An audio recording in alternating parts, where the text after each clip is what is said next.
Hello, welcome to today's webinar. My name is Matt Hardy. I'm the Head of Programs and Social Enterprise and Deputy Associate Dean at Columbia Business School. Just for a few logistical notes before we start, a recording will be available after the webinar. You can tweet about this webinar using the hashtag #CBSExecEd, and be sure to put questions in the Q&A box. We'll be sure to cover them in the last 10 minutes of the webinar. I'm pleased to introduce Professor Ray Horton, a long-standing faculty member of Columbia Business School and founder of the Social Enterprise Program.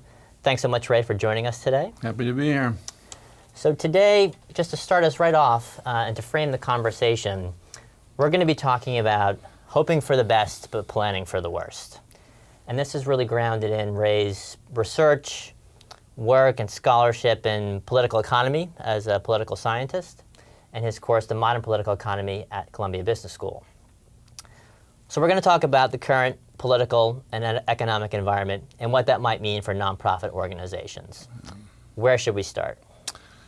Well, recognizing that in the life cycle of nonprofits and nonprofit finances, there are good times and bad times.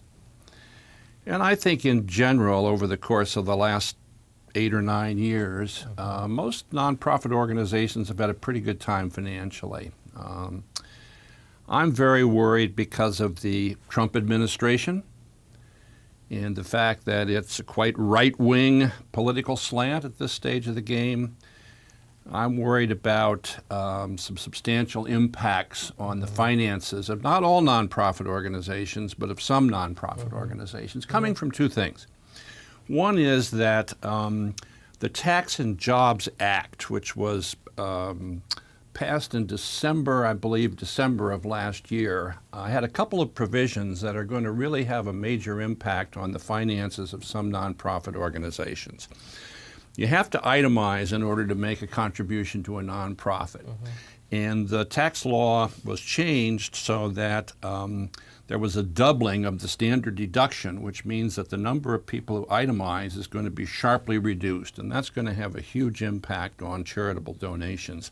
The second change was a doubling of the estate and gift tax, which reduces the incentives of wealthy people to reduce their taxes by giving to nonprofit organizations. So those two changes alone could have a major impact in general on financing nonprofit activities through charitable donations.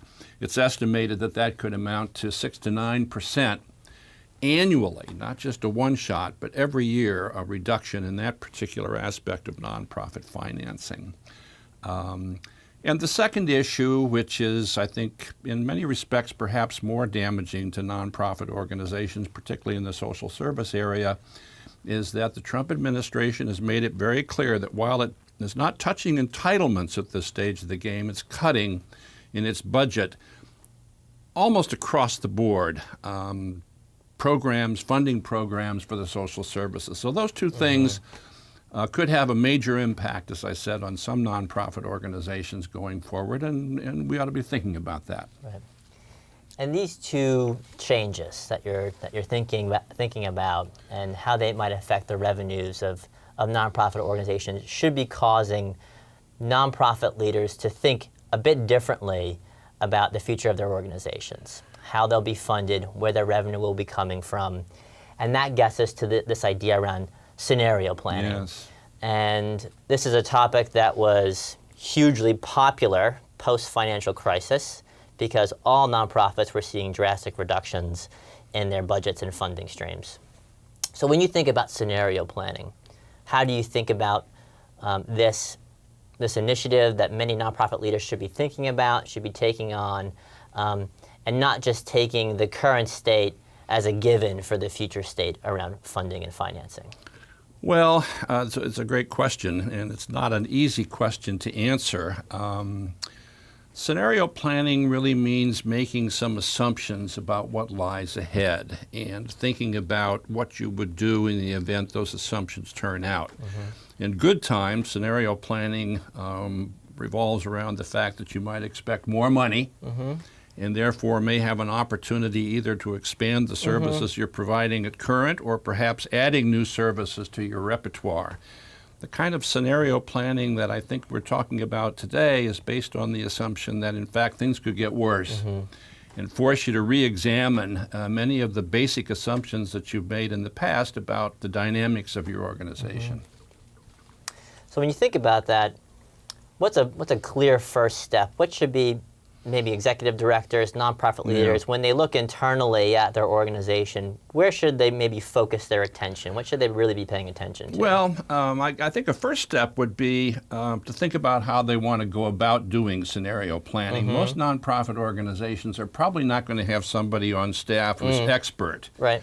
in scenario planning. So I would think that a good first step for nonprofit leaders would be to reach out to organizations that in fact specialize in scenario planning. May fall under the rubric of risk management, may fall under just the general consulting assignment, but it's a kind of a required specialized skill that I think most nonprofit organizations are not going to have in-house. Right. But basically what we're talking about is trying to do the same or more, ideally, with fewer resources. And that means, asking some very basic questions about your current operations. Right. For example, go ahead, Matt. I was just going to say, we've been talking about primarily revenues. Yes. So if we're using that lens Yes. to start thinking about investigating the state of our organization, Yes. what are your thoughts there? Well, I mean, you got to think creatively about additional revenue sources. Right. One of the economy actually is quite strong right now. Right. The stock market is way up. One of the beneficial aspects of the stock market being so up is that the finances of the foundations are much improved.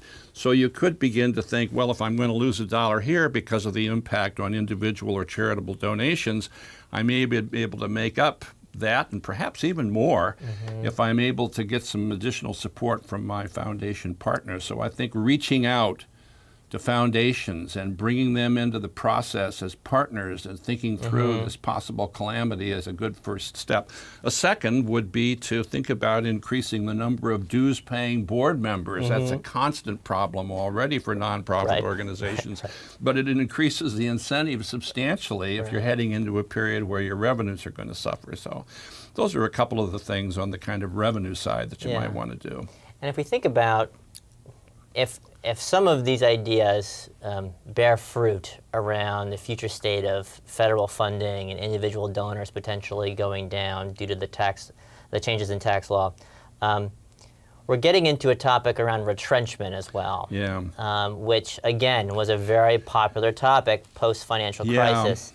And we're thinking about scenario planning. If revenues were to decline by X amount, what might that mean in terms of retrenchment, and how do you think about retrenchment for organizations? Fortunately, we have a little experience here. And we should define retrenchment too. I mean, retrenchment in a sort of a commonplace sense means operating with fewer resources. Right. And as I was saying, we have some experience here because of the financial crisis of 2008 caused many organizations to have to rethink these conditions of their operations under a period of retrenchment. But the truth of the matter is nonprofit organizations are what we call labor-intensive organizations. Most of the expenses of a nonprofit organization revolve around the number of employees that you have and the salaries and benefits that you provide. That's just a very tough fact of life. And so if you're going to have to think about doing more or the same with less, or more generally increasing the efficiency of your operation, you're going to have to think very seriously about how you manage the human resources at your disposal. Have you got the right number of employees? Are they paid the right amount of money, and are your fringe benefits at the right level? You may have to think about some very difficult choices regarding who stays on the payroll. And these are very difficult. And when we've talked about this in the past with nonprofit leaders, they inevitably say, part of our mission is to not lay people off or not change the work rules surrounding the organization. It gets you back to that basic question, what's the fundamental mission of your organization? And if you're faithful to that, it helps you make some difficult decisions about your staffing, your technological needs, And another issue that I think is important for nonprofit organizations to think about is space utilization. We see a lot of nonprofit organizations in our programs that'll be very quick to admit that they have excess capacity. Right. They have more space than they're currently using. Right. So, one idea is to think about how you either sublet to another nonprofit organization or how you go out and downsize your organization and use lesser space. Another area I want to make sure that we also cover in this, because we're talking about staff and headcount as the primary cost driver for operating budgets of nonprofit organizations. But it also gets to the question around the programs and services that you're providing. Yes. Because if you're going to be changing or reallocating headcount, staff, then what are those staff going to be doing in the form of programs and services? This gets to your point around being laser focused on mission, but it could mean winding down programs. It could be potentially looking to partners to take on programs, co-deliver certain services, given if you have recipients of your services that are incredibly high need and at risk, they still need these services. They can't just vanish into thin air.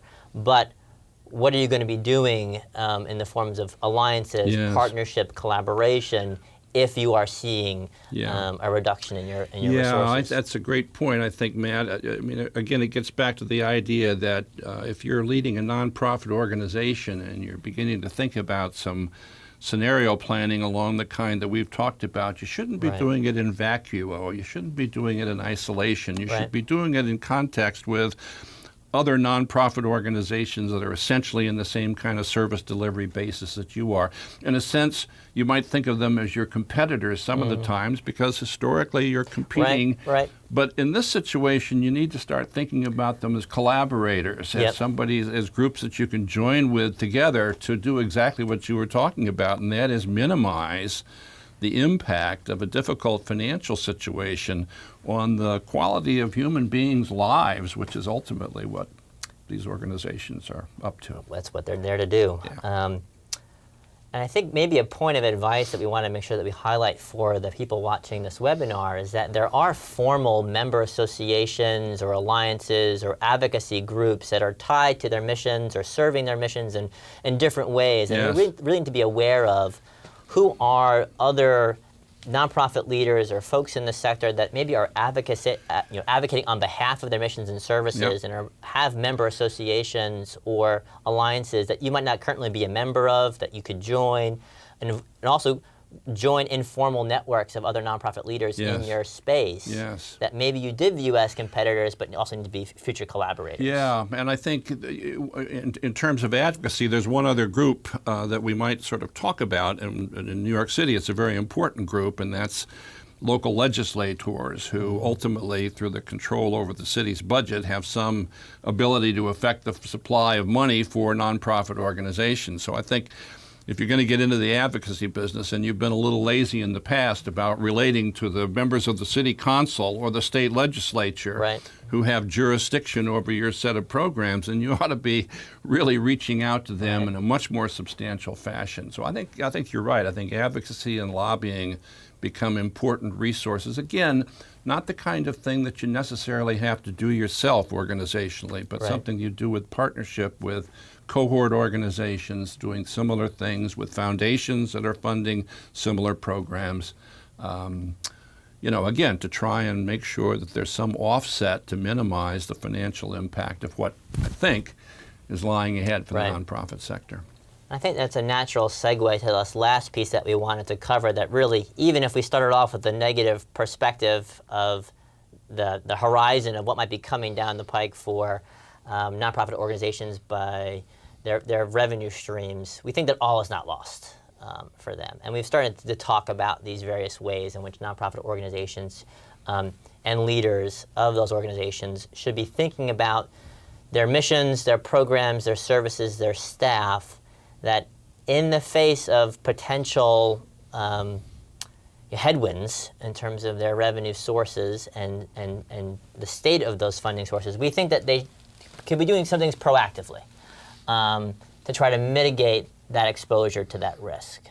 And we've touched on this in terms of alliances, building partnerships, reaching out to leaders of other nonprofit organizations that operate in a similar space. They're reaching similar clients or constituencies, offering similar services. And do you have the informal connections and relationships that if things do start to turn south, those can be trusted partners and advisors in making sure that those essential programs and services are going to be provided, and how they might be provided, how you might share resource, staff, bid on RFPs or requests for proposals together as partners in order to maximize their respective resources towards a similar mission.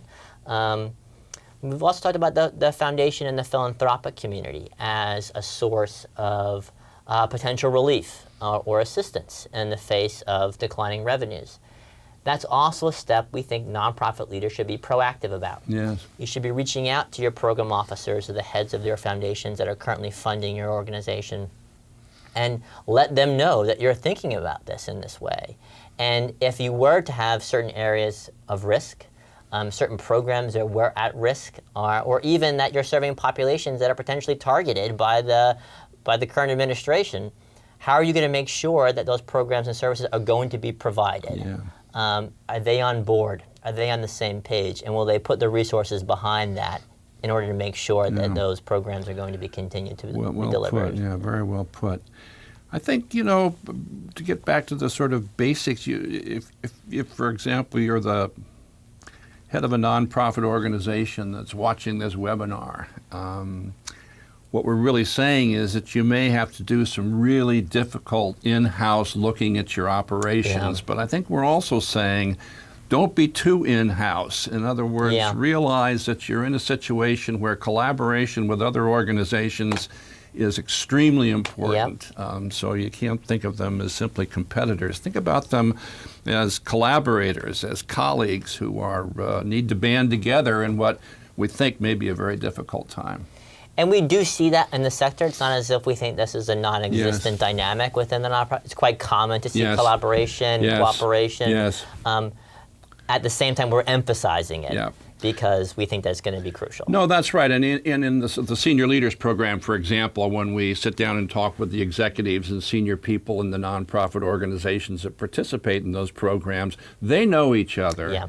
It's not as if they operate in silos. They know who their colleagues are, and they know who their competitors are. And so I guess what we're really saying is that they really need to begin to think more inclusively about the piece of business that they're in order to minimize the impacts of what might be a very difficult time going forward. I guess one other thing, though, that maybe we are overgeneralizing too much, and that is not all organizations are going to get hit hard. Organizations that rely heavily on charitable donations are going to get hit hard, but not all organizations are particularly dependent on charitable organizations. And there are some organizations that are providing services that don't fall under the general rubric of social services, and in some respects they may be spared some of the problems that we're talking about. So I don't want to over-dramatize like the sector as a whole is really heading into a serious period, but what we are saying is that individuals should take a careful look at their organization to see what kind of exposure they might have in what is shaping up to be a kind of harsh turn to the right politically at the federal level of government. So just to reemphasize for those watching, we're talking about an internal audit. You're looking at your sources of revenues, given what you're stating about changes to tax and charitable giving and charitable donations, as well as shifts in the priorities of spending at the federal level, could mean certain levels of risk and exposure, even within certain program lines within one nonprofit organization. And that you need to be aware of where that risk may lie, to what extent, and then what scenario planning you might be doing in those areas. And then the external facing component is who are the collaborators, peers, colleagues that can help also offset or mitigate that risk that you know exists given your portfolio of revenue. Just wanted to reiterate. And we are getting some questions in here from the audience. Thank you very much. Please keep them coming. One question here from Lee. When you think about governance, and this is a bit separate from what we were talking about, but the role of the board is also what we want to emphasize here. We didn't emphasize in our remarks the role of the board. Yeah. And we both sit on boards, so we should probably touch on this. Yeah. But if you're running a nonprofit and you're listening to this webinar, about the first thing you should probably do is pick up the phone or send an email to the chair of your board and say, we need to start thinking about the possibility of a downturn affecting our organization. Yeah, that's right. Great question. And not just your board chair, potentially the chair of your fundraising and or finance committees. Well, I think you rely on the chairman of the board, the board chair, to sort of organize the rest of the board for you. But yeah, it's absolutely important. Be in touch with the board chair. And this is an interesting dynamic for a lot of nonprofit leaders, is that managing up component. How do you be proactive with having difficult conversations with the board chair? Yes. And that relationship is going to be crucial as both a resource and an ally to then reaching out to the rest of the board. Yeah. That could come in the form of additional gifts and fundraising. It could be helping them ring the alarm about potential programs or services that could be at risk, as well as asking the board to maybe start to lean on their networks a bit more, both in the form of fundraising, but also expertise. Yes, exactly. And we talked about this earlier. If maybe you don't have the resources to go hire a consultant to come in and do some scenario planning, or at least conceptualize how you go about scenario planning for your organization, but there could be individuals within the board or the board's network that could be helpful in thinking about risk, mitigating risk, and also retrenchment and downsizing. They could have other experiences themselves in their own professional practice where they've been through that process and could be very helpful in helping the leaders of nonprofit organizations think ahead and how they might manage that process. We have another question here. Do you think you're being too negative? We worried about that question. This is from Paul, right. Do you think you're being too negative about the future? Isn't it possible that the economy will continue chugging along and that these things that you're seeing on the horizon, whether it's at the federal spending level or the changes to charitable giving, won't be as dire as the experts and as we're talking about? Yeah, a couple of things. Well, even if the economy continues to chug along, the priorities of the federal leadership at this stage of the game are going to continue on the tax cut front, particularly for wealthy people, and I suspect are not going to turn around with respect to social services either. And the other thing that we haven't talked about, and I hesitate to do it because it's a very shaky kind of prediction thing, we haven't had a recession in the United States for 10 years. That's a long time. So there's a possibility sitting out there, which I didn't want to bring into the conversation this morning, that there might be a downturn running ahead, which is going to just amplify the problems that we're talking about today. And that's getting to be really negative. But if these things start to happen concurrently, that's that mix that we might have seen back in 08 and 09. Maybe not to the same level of severity, but having the potential downturn in the economy, the effects of tax law, and the effect of shifts in federal spending prioritization.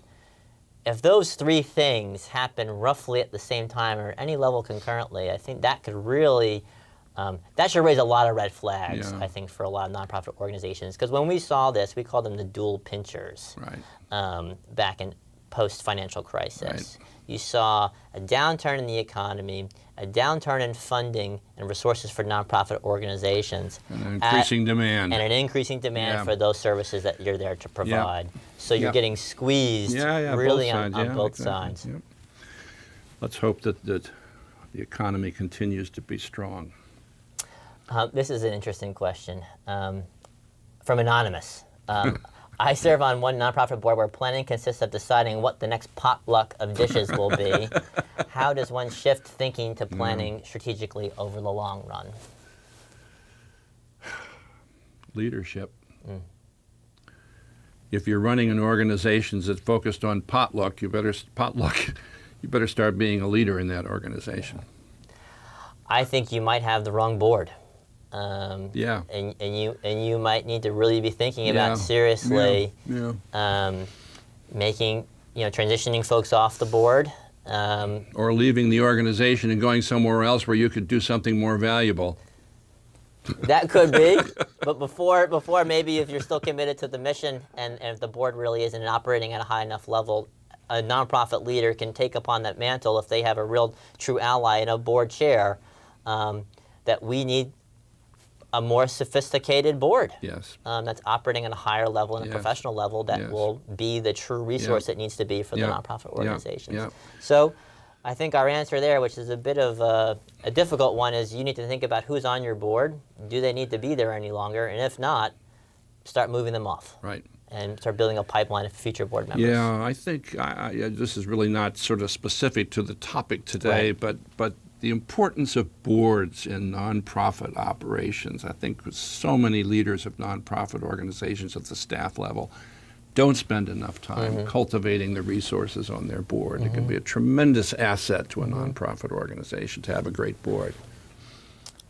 There are a few questions here that are getting to run the sustainability question, even sustainability in terms of the organization continued to serve its mission even post-reduction. So if you're having, I think what the question here is asking, post-reduction, post-retrenchment, what can leadership and management look like in order to ensure that downward trend Doesn't continue. Yeah, so it's like establishing a baseline from which you can recover. Right. That's a very difficult question. And I think the answer to it really is, again, it gets back to this idea of mission. What, in fact, is this organization that you're running committed to doing? And how do you think about the use of your resources and the use of your board, not just your own financial resources, in a way that lets you think about an immediate downturn? Sustainability is a very complicated issue. It's going to get a little bit more complicated, but inshallah, you can count on the fact at some point in time that the politics of the country are going to change, the finances of organizations are going to improve, and you might be able to have a very strong base from which to build up going forward. You don't want to kill yourself in the process of decline. You want to keep yourself sustainable so that when things begin to turn around, you have a firm foundation upon which to build. And that's a true leadership message, I think, that has to come from the top of the organization. Because they need to be crystal clear on what our core services are here. This is what we are here to do, how we're going to do it, and this funding is going to be sufficient enough to continue the services at this rate for this period of time. And then with that clarity, you can then draw in potential new resources, new donors, or your board or your foundations, philanthropic community, to make sure that sustainability continues. I think the other thing that comes to mind is you might have a fairly demoralized staff from having to go through this process. So it's really important that you maintain the esprit de corps of the organization and the commitment that you are going to sustain this organization and see it through so it can return to moments of glory down the road. Our colleague, Joel Brockner, in the management division and also faculty director for a number of our programs for nonprofits, has done a fair amount of research on survivor's guilt, even in nonprofit organizations post-retrenchment and layoffs. And that view from the top of clarity around this is the change that's happened, this is the process that we've taken, and here's our vision to move forward. That is going to be integral to the future state and the success of the organization. Totally. Even knowing that there's going to be, morale's going to be down. And people are going to be feeling for their colleagues that got let go, and they're going to be feeling for their clients and constituents that are seeing a reduction in services. You still have to keep such a laser focus on that mission and that core service. And that will get you through, I think, that period. And, I guess in one way or another, what we're saying is, this is a time for the leaders of nonprofit organizations to really win their spurs. It's a time when they need to really exercise their leadership and their management skills in a way that they haven't done before. And that's what we're up to in our executive education programs, exactly, is sort of developing the leadership and management skills of the nonprofit sector. And our hope with this webinar and also our programs and services that we're able to help strengthen the sector by connecting them with thought leaders at the business school, but then also with each other. And that brings us right to 12:30. So we want to thank everyone for joining our webinar today. We hope you found it useful, informative, and educational. We'll be continuing the conversation after today, and thanks very much. Take care.